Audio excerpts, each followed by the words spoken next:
జగన్మోహన్ రెడ్డి గారికి చాలాసార్లు చెప్పాను, అన్నా నీకు సూసైడ్ స్క్వాడ్ లాంటి వాళ్ళు మేమండి, ఆత్మహత్య దళం లాంటి వాళ్ళు. ఎవరైనా జగన్మోహన్ రెడ్డి గారికి ద్రోహం తలపెట్టాలనేటువంటి ఆలోచన చేస్తే అవసరమైతే మాకు ఏమైనా సూసైడ్ చేసుకోవడానికైనా సిద్ధంగా ఉంటాం అనేటువంటి మాటను ఆయన ప్రతిపక్షంలో ఉన్నప్పుడు అమలు చేస్తున్నాను, రెడ్ బుక్ రాజ్యాంగాన్ని ఇడిచిపెట్టినని చెప్తున్నాడు. అసలు ఇవాళ చంద్రబాబు గారికి ఒకటే చెప్తున్నావు, బాబు నువ్వు రెడ్ బుక్ రాజ్యాంగాన్ని విరవీగుతున్నావు.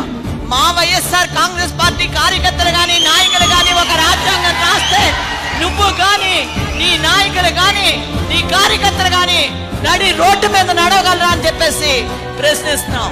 దమ్ము లేనటువంటి నాయకులు ఎవరు వైఎస్ఆర్ కాంగ్రెస్ పార్టీలో లేరు. దమ్ము ఉన్నటువంటి నాయకులే వైఎస్ఆర్ కాంగ్రెస్ పార్టీలో ఉన్నటువంటి కార్యకర్తలు గాని నాయకులు గాని అని చెప్పేసి గుర్తు పెట్టుకోవడం లేదు. కష్టమైన సుఖమైన జగన్మోహన్ రెడ్డి తోటే పంచుకుంటాం, జగన్మోహన్ రెడ్డి తోటే ఉంటాం. జగన్మోహన్ రెడ్డి 100కి 100 రూపాయలు మా నాయకుడు అని చెప్పి తెలియజేసుకుంటూ